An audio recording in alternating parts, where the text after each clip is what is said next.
قال تعالى ألهاكم التكاثر حتى زرتم المقابر كلا سوف تعلمون ثم كلا سوف تعلمون كلا لو تعلمون علم اليقين لترون الجحيم ثم لترونها عين اليقين ثم لتسألن يومئذ صدق اللہ.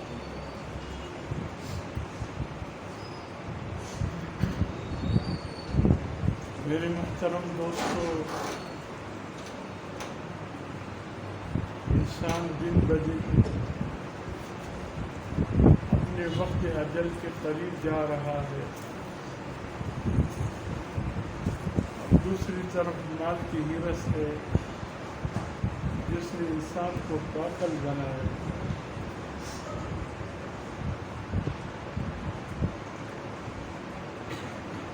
جناب نبی کریم صلی اللہ علیہ وسلم کے ارشاد ہے، فرمایا انسان دن بدن بوڑھا ہو رہا ہے، لیکن دو چیزیں اس میں جوان ہو رہی ہیں. فرمایا ایک زندگی کی ہرس اور دوسرا مال کی ہرس.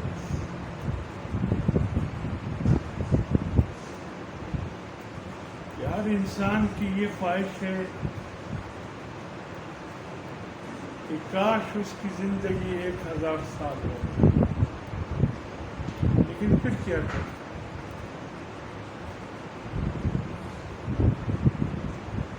پھر بھی یہی موت.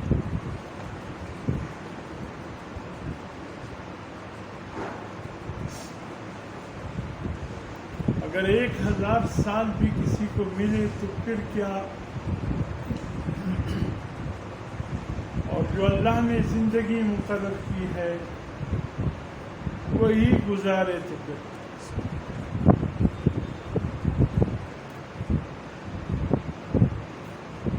انسان دن بدن بوڑھا ہوتا جا رہا ہے، اپنی موت کے قریب ہوتا جا رہا ہے، لیکن مال کی ہرس ہے، ختم ہونے کا نام بھی نہیں ہے.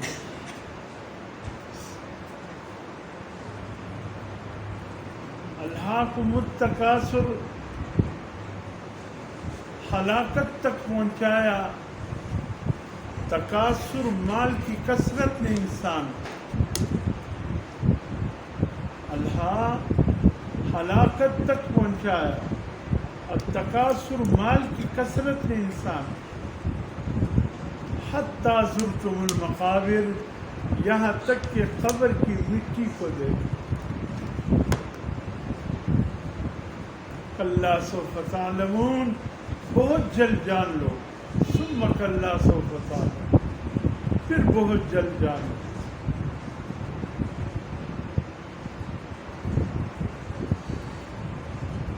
کلا لو تعلمون علم الیقین،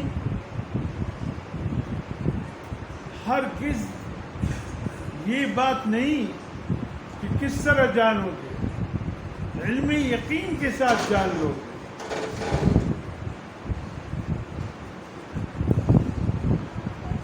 اور آگے فرمایا دنیا میں تو اللہ تمہیں بتلا رہا ہے علم یقین کے ساتھ، لیکن اگر کسی کو یقین نہیں آ رہا ہے تو عین الیقین کے ساتھ وہ جان لے، ان انکوں کے ساتھ وہ جان لے گا کہ واقعی میرے رب نے جو کہا.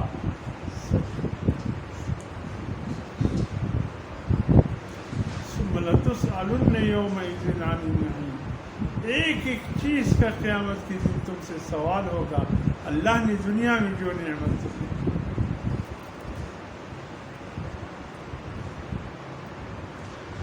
بیت اللہ شریف میں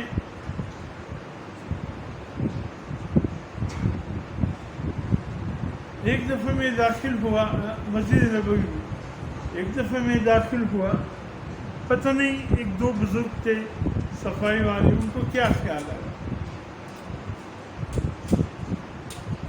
دونوں نے نہ کوئی جان نہ کوئی پہچان.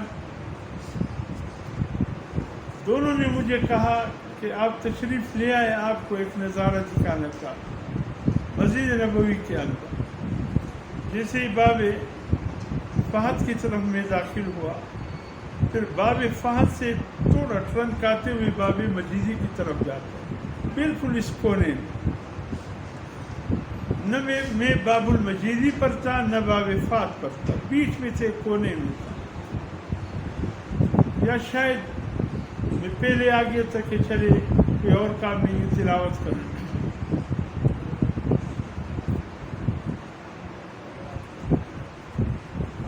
وہاں کوئی مسجد نبوی کے جو کام کرنے والے ہیں کوئی اور نہیں تھے, بس یہ دو بوڑھے تھے. وہ مجھے لے آئے, یہ کونے پر کھڑا کیا, وہاں سے قالین اٹھا دی. مجھے کہا کہ آپ اس قالین پر بیٹھ کر یہ نیچے گولائی جو ہے اس میں آپ کان لگا دیں. میں قالین پر بیٹھ کر کان لگایا. ایسا لگ رہا تھا کہ کوئی پانی کے فوارے ابل رہے, پانی ایسا آ رہا ہے شدت کے ساتھ. میں نے اس کی طرف دیکھا, انہوں نے کہا کہ آپ کو کیا محسوس ہو رہا ہے؟ میں نے کچھ محسوس تو ہو رہا ہے جیسے اس کے اندر پانی ابل ابل کر آ رہا ہے. کہاں؟ بالکل. آپ کو حضرت ابو طلحہ کا باغ یاد ہے؟ میں نے کہا اس طرح یاد ہے کہ قرآن کے 4 پارے کی ابتدا لن تنالوا البر حتى تنفقوا مما تحبون وما تنفقوا من شيء. میں نے کہا یہ آیت حضرت ابو طلحہ کے باغ کے متعلق اللہ نے نازل کیا ہے. اور کہتے ہیں اس کے علاوہ, میں نے کہا اس کے علاوہ سیرت کی کتابوں میں آتا ہے کہ حضور صلی اللہ علیہ وسلم کو باغات میں اور پانی میں مدینہ منورہ میں سب سے محبوب باغ اور سب سے محبوب پانی ابو طلحہ کا باغ تھا, ابو طلحہ کے باغ کا پانی تھا. کہا وہ یہ. میں حیرت میں کہ ابھی بھی پانی اسی طریقے سے چل کر آ رہا ہے جیسے حضور صلی اللہ علیہ وسلم کے وقت. اور اس کے علاوہ میں نے کہا اس کے علاوہ یہ بھی یاد ہے عصر کی نماز حضور صلی اللہ علیہ وسلم نے پڑھائی. پڑھانے کے بعد حضور صلی اللہ علیہ وسلم پیچھے آئے مسجد کی طرف آیا تو ابو طلحہ کا باغ قریب تھا. حضور صلی اللہ علیہ وسلم اس باغ کے اندر داخل ہو گئے, بیٹھ گئے. ابو طلحہ نے خوشی کے مارے جا کر کچھ بیٹھنے کی انتظام فرمایا. اس کنویں کے قریب گاؤں تکیے لگائے, حضور صلی اللہ علیہ وسلم بیٹھ گئے. حضور صلی اللہ علیہ وسلم بھی اسی کنویں کے یہاں یا یہاں بیٹھ گئے. بالکل میں نے کہا ایسا ہی ہے. کہا آگے. میں نے کہا ابو طلحہ نے تڑپ کر کہ حضور صلی اللہ علیہ وسلم میرے باغ میں آئے ہیں, ایک برتن اٹھایا, اس برتن سے اسی کنویں سے یا اسی چشمے سے پانی اٹھایا, حضور صلی اللہ علیہ وسلم کو پیش کیا. گرمی کے دن تھے اور اس چشمے کا پانی اس قدر میٹھا تھا, اس قدر ٹھنڈا تھا کہ حضور صلی اللہ علیہ وسلم نے جب ایک بوند اس پانی کا لیا پھر فرمانے لگے الحمدللہ یا طلحہ ثم لتسألن یومئذ عن النعیم. سورہ الحاقم التکاثر کی آخری آیت تلاوت فرما دی. اے طلحہ قیامت کے دن تم سے بھی سوال ہوگا, مجھ سے بھی سوال ہوگا اس ٹھنڈے اور میٹھے پانی کے متعلق جو ہم نے پیا, ہم نے اس کا کیا نعمت اور شکر ادا کیا. کہا اتنے میٹھا پانی, اتنا لذیذ شیرین پانی کہ حضور صلی اللہ علیہ وسلم خود اس پانی کو پینے کھلایا کرتے تھے, لیکن پھر تڑپ جاتے تھے قیامت کے دن مجھ سے سوال ہوگا تمہیں کیا جواب. وہ ابو طلحہ نے تڑپ کر کہا یا رسول اللہ میں اس چشمے کو بھی مسلمانوں کے لیے وقف کرتا ہوں, اس باغ کو بھی مسلمانوں کے لیے وقف کرتا ہوں. اللہ نے فرمایا لن تنالوا البر حتی تنفقوا مما تحبون۔ اے طلحہ واقعی کوئی شخص کمانے نیکی تک نہیں پہنچ سکتا جب تک اپنی محبوب چیز اللہ کی راہ میں صدقہ نہ کرے۔ اے طلحہ تو اللہ کی محبوب بن گیا، اللہ کا پیارا بن گیا۔ مکے میں جو سب سے پیارا باغ، مکے میں جو سب سے پیارا چشمہ تو نے اٹھا کر وقف کر دیا، تو نے اس کی بدلے میں جنت لے لی۔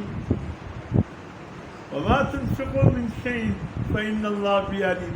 جو کوئی بھی راہ خدا میں جو بھی صدقہ کرتا ہے اللہ کو علم۔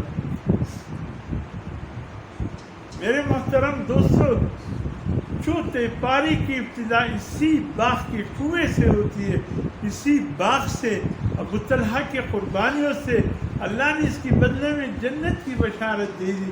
فرمایا ابو طلحہ کمانے نیکی تک پہنچ گیا، اپنی محبوب چیز راہ خدا میں خرچ کر دی، صدقہ کر دیا۔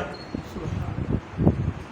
لیکن اللہ کے حبیب نے فرمایا کہ جو تم دنیا میں میٹھا اور ٹھنڈا پانی پیتے ہو سوچ لیا کرو کل قیامت کے دن اللہ پوچھیں گے اس کی بدلے میں کیا کر کے آئے۔ میرے محترم دوستوں، یہ زندگی عبث نہیں ہے جو ہم ایک ایک لمحہ گزار رہے ہیں، ایک ایک وقت گزار رہے ہیں۔ حضرت ابو ہریرہ کی روایت ہے، جامع ترمذی میں موجود ہے، فرمایا عن ابی ہریرہ رضی اللہ تعالیٰ عنہ قال قال رسول اللہ صلی اللہ علیہ وسلم، حضرت ابو ہریرہ فرماتے ہیں حضور صلی اللہ علیہ وسلم نے فرمایا کہ کل حشر کے میدان تمہارے قدموں کو میدان حشر جکڑ لے گا جب تک تم اللہ کی طرف سے پوچھے گئے 5 سوالوں کا جواب نہ دو۔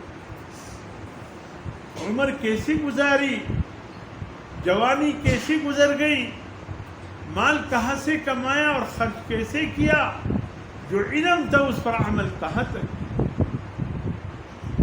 جب تک میدان حشر۔ آج قبر امتحان میں طالب علم جب داخل ہوتا ہے یہ سوچ میں ہوتا ہے کاش کہیں سے کوئی سوال مجھے مل جائے اور میں اس کی جواب کی تیاری کروں۔ اللہ نے میدان حشر کے سوالات آؤٹ کر دیے۔ فرمایا پہلا سوال یہ ہوگا تم نے زندگی کیسے گزاری۔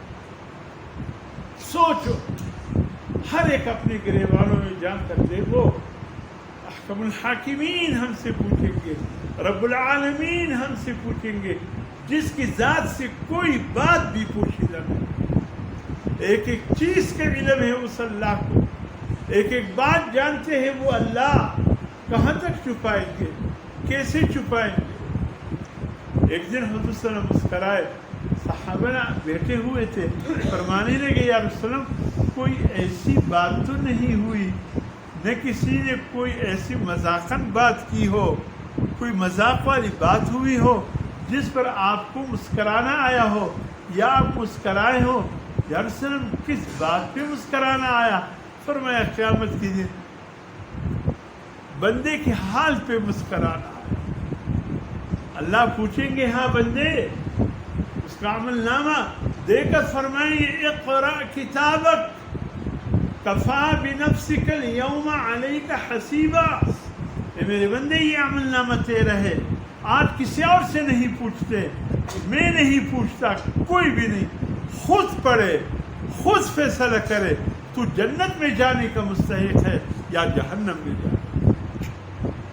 چلیے قیامت کی دن دور کی بات ہے، اب یہ اللہ ہم سے کہے، ہر ایک سے کہے اپنا اپنا عمل نامہ اتارو، جب سے جوان ہوئے ہو عمل نامے کو دیکھو، پڑھو، تم جنت میں جانے کی مستحق ہو یا جہنم میں جانے۔ تی راسے نہ نخپل عمل نامہ وگو دا کم زی دتلو مستحق یو، میں دا جہنم دتلو مستحق یو کدا جنت دتلو مستحق، سپل عمل نامہ راسے وگو، خود دیکھ لے۔ قیامت کی دن ایسے ہی منظر ہوگا، اللہ پوچھیں گے بندے کوئی نہیں دیکھ رہا، میں اور تو دیکھ، اقرأ کتاب کفا بنفسک الیوم علیک، تیرا جان تجھ پہ کافی ہے، جو تیرا جان کہے گواہی دے بس کافی ہے۔ یہ بندہ اللہ کی طرف دے کر کہے گا یا اللہ ظلم سے امان دے رکھا ہے، اللہ فرمائیں گے ہاں بندے ظلم سے امان ہے۔ یا اللہ ناحق مجھ پر کوئی ظلم تو نہیں ہوگا، اللہ فرمائیں گے نہیں۔ یا اللہ واقعی کہا بالکل میں نے کہہ دیا، اللہ نے کہہ دیا، بات ختم۔ ومن اصدق من اللہ حدیثا، اللہ سے بڑھ کر سچا اور کون؟ یہ بندہ کہے گا اللہ سے یا اللہ یہ عمل نامہ کس نے لکھا ہے؟ اللہ کہیں گے کرامن کاتبین فرشتے نے دائیں بائیں کندھے پر، دائیں والا اچھا عمل نامہ لکھنے والا، بائیں والا تیرے برے اعمال لکھنے والا، دائیں فرشتہ امیر، بائیں فرشتہ مامور، امیر جو یہ کہے وہ لکھ لیتا ہے۔ ہمارے تبلیغ جماعت والے کہتے تو کوئی ارادہ ہوا کہ پدا ہمی وہ نیکی ملاوی اگر چلے تھے وہ سب اس کارون دی بیا بدم شت کوئی ارادہ ہوا کہ پداؤں یہ وہ نیکی دا، نیکی پر ارادہ کوئی کرے یہ فرشتہ فوراً ایک نیکی لکھ دیتا ہے، ارادہ تو کر لیا۔ اور جب کوئی گناہ کرے یہ پوچھتا ہے اس نے گناہ کے ارادے کے لکھ لوں، کا ارادہ کیا تو نہیں ہے نا۔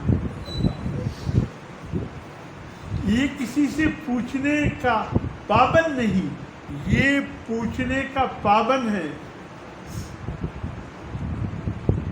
جب وہ نیکی کرنے کے لیے چھل پڑے یہ فرشتہ یہ لکھ لیتا ہے، اس کے لیے 10 نیکیاں،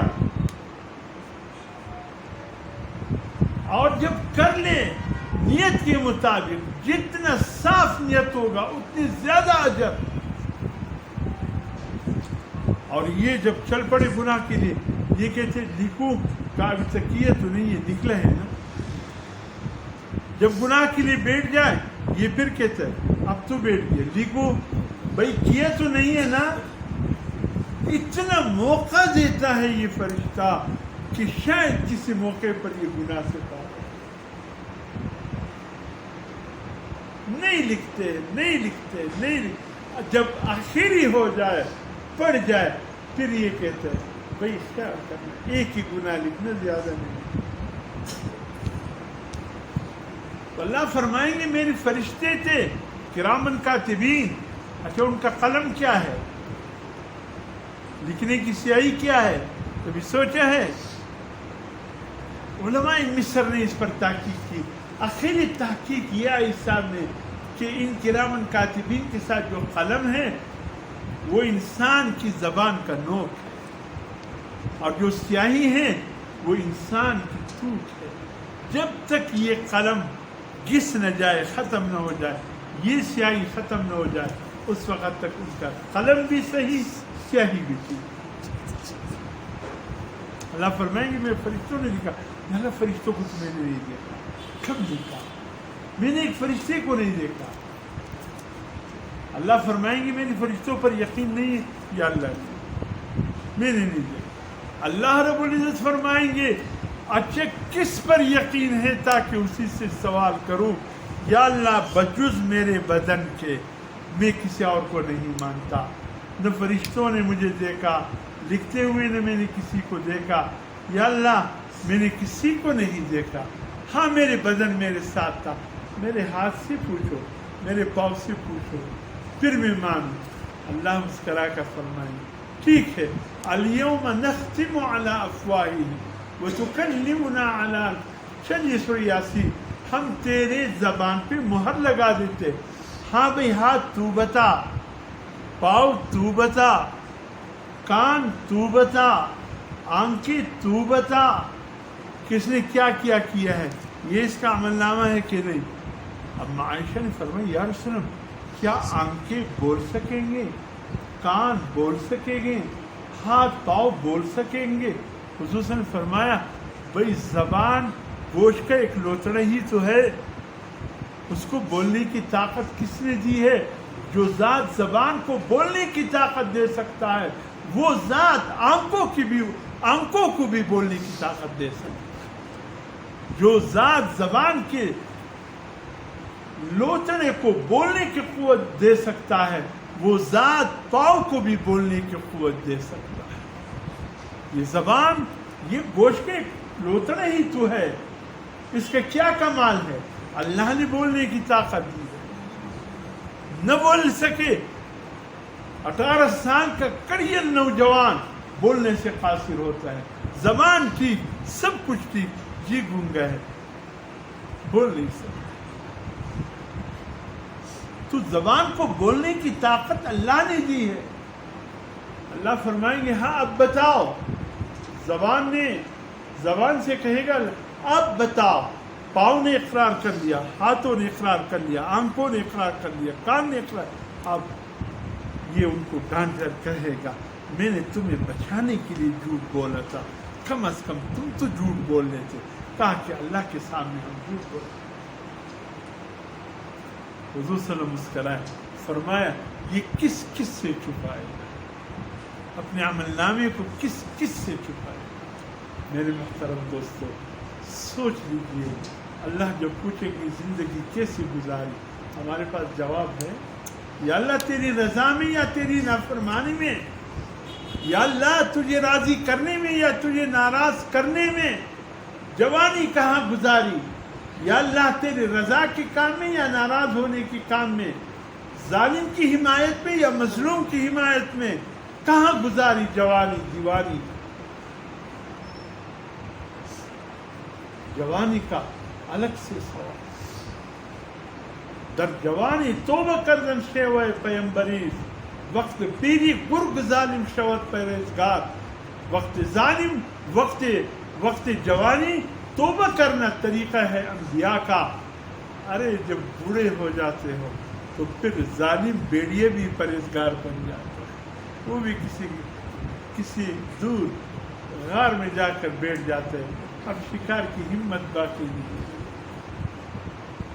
مال کہاں سے کمایا یا اللہ، اس خرچ کہاں کیا؟ حضور صلی اللہ علیہ وسلم فرماتے ہیں میں نے قیامت کا نظارہ دیکھا، ایک دفعہ ہوا سب ساتھیوں میں آخر میں عبد الرحمن ابن عوف آئے جس کو اللہ نے دنیا بھرپور دی تھی۔ حضور صلی اللہ علیہ وسلم فرماتے ہیں خواب میں مجھے شک ہوا عبد الرحمن کہاں چلے گئے، جب آئے حضور صلی اللہ علیہ وسلم کو اطمینان ہوا عبد الرحمن کہاں رہ گئے۔ عبد الرحمن ابن عوف کو جانتے ہو، دنیا میں جن کو جنت کی بشارت مل چکی ہے، دنیا میں جس کو جنت کی خوشخبری مل چکی ہے، عاشرہ مبشرہ میں سے۔ فرمایا میں نے کہا عبد الرحمن کیوں لیٹ ہو گئے، کیوں دیر سے آئے؟ کہا اللہ نے یہ پوچھنا تھا عبد الرحمن مال کہاں سے کما؟ ارے عبد الرحمن سے کوئی حرام کی امید تھی؟ عبد الرحمن سے کسی حق کو دبانے کی امید تھی؟ عبد الرحمن سے کہیں کوئی چوری ڈاکہ ڈالنے کی امید تھی؟ اس حلال مال پر پوچھا عبد الرحمن کہاں سے کمائی تھی؟ اچھا یہ تو ٹھیک ہو گیا، تو نے جواب دے دیا، خرچ کہاں کیا؟ عبد الرحمن سے کوئی حرام جگہ خرچ کرنے کی امید تھی؟ عبد الرحمن نے کہیں ناجائز خرچ کیا ہوگا؟ کہا میں نے اللہ کو پھر اگلا جواب یہ دیا کہ میں نے خرچ کہاں کیا۔ جب دونوں سوال جواب کلیئر ہو گئے، اللہ نے کہا عبد الرحمن کامیاب ہو گئے، چلے گئے۔ یا رسول اللہ ابھی ہو عبد الرحمن اپنی بوجھ کو ہلکا کرو، بہت دیر سے تم ملے، قیامت کی دن مجھے ہلکا کرو اور مال اللہ کی راہ میں خرچ۔ اور پانچواں سوال ہوگا، نماز کی فرضیت کو جانتے تھے یا اللہ جانتا تھا؟ پھر ادا کیا؟ ہماری تبلیغی جماعت والے جب گچھ پر جاتے ہیں نا، کسی سے کہتے نماز پڑھ لی؟ جی نہیں بھائی نماز فرض ہے، جانتا ہوں۔ کیا کہتے جواب ملتا ہے؟ جانتا ہوں۔ ارے جاننے کے باوجود نماز نہیں پڑھی، جاننے کے باوجود نماز نہیں پڑھی، یہ سخت موقع۔ نہیں جانتا یہ اور بات ہے۔ کہ اللہ کے سامنے قیامت کے لیے ایک شخص آئے گا، اللہ پوچھیں گے مجھ پر ایمان کیوں نہیں لائے؟ میرے احکامات تو نے پورے کیوں نہیں کی؟ یا اللہ میرے پاس کوئی آیا نہیں کہ تیرا پیغام لاتا یا تجھے تیرا تعارف کرتا، کوئی آیا نہیں۔ اللہ فرمائیں گے کہاں بستے تھے؟ یا اللہ فلاں جنگل میں، کوئی نہیں آیا۔ کہا نہیں آیا؟ کسی نے نہیں کہا اللہ رب العزت ایک ذات ہے؟ کوئی نہیں آیا۔ کسی نے نہیں کہا نماز زکوٰۃ حج فرض ہے؟ کہ اللہ کسی نے نہیں کہا۔ ایسی جگہ میں بستا تھا۔ اللہ نے کہا یہ سورج چاند دن رات کے نظام، اس سے بھی تم نے کوئی عیب نہیں پکڑا، اس سے بھی تم نے کوئی کسی قسم کا یعنی بصیرت نہیں پکڑی۔ کہا نہیں یا اللہ، دماغ نے کام نہیں کیا۔ اللہ رب العزت فرمائیں گے جاؤ سامنے جاؤ، لپکتے ہوئے شعلے ہوں گے۔ کہا جاؤ اس میں داخل ہو جاؤ۔ یہ بھاگتے ہوئے جب اگر گیا پیچھے پلٹ کر نہیں دیکھا، اللہ پہنچنے کے قریب جا کر کہے آؤ آؤ جنت میں داخل ہو۔ واقعی تم اتنے سعادت تھے، تم تو جہنم کی شعلوں کو نہیں جاؤ۔ یہ بھی ایک امتحان ہو گیا قیامت کی، یہ بھی ایک امتحان۔ یہ پوچھا جائے گا جتنا علم رکھتے تھے اس پر عمل کیا کیوں نہیں؟ اس لیے میرے محترم جانا تو ہے، یقین ہے جانا ہے۔ حضور صلی اللہ علیہ وسلم جب دنیا سے چلے گئے، خدا کی قسم کسی نے نہیں رہنا۔ اللہ کے حبیب دنیا سے چلے گئے، کسی نے نہیں رہنا۔ جب حضور صلی اللہ علیہ وسلم کی تدفین کر دی گئی، مٹی ڈال دیا گیا، صحابہ واپس آنے لگے۔ اب بی بی فاطمہ دروازے کے پیچھے دیکھ رہی تھی لوگوں کو واپس جاتے ہوئے۔ ابو ہریرہ پر نظر پڑ گئی، چاچا واپس آ گئے۔ کہاں بیٹی؟ کہا حضور صلی اللہ علیہ وسلم کے جسد اطہر پر مٹی ڈال آئے۔ ہاں بیٹی۔ کہا اے چچا جان، تیرے ہاتھوں نے کیسے برداشت کیا کہ اللہ کے حبیب کی جسد پر مٹی ڈالا؟ کہا بیٹی کیا کرتے، اللہ کے حکم کے آگے ہم نہیں، اللہ کے حکم کو پورا ہے، ورنہ اللہ کا حکم نہ ہوتا حضور صلی اللہ علیہ وسلم کے جسد اطہر کو قیامت تک ہم دفن ہونے نہیں دیتے، لیکن اللہ کا حکم تھا، ہم نے مٹی میں ڈالا۔ یہ مرحلہ سب کو باقی ہے۔ سوچ لیجیے ان سوالوں کے جوابات ابھی سے تیار ہیں۔ میرے محترم دوستوں، دنیا کتنی کما لیا، کتنی کمائیں گے، کیا کریں؟ پیچھے چھوڑ کے جائیں گے، مزے اور کریں گے، حساب ہم نے دیں گے۔ حلال کی فکر کیجیے، حلال سے اپنے آپ کو بچائیے، جو علم ہے اس پر عمل کیجیے، اور یہ کہ اللہ نے جس مقصد کے لیے زندگی دی اس کو زندگی کو بامقصد بنا دیں۔ اللہ ہمیں عمل کی توفیق عطا فرمائے۔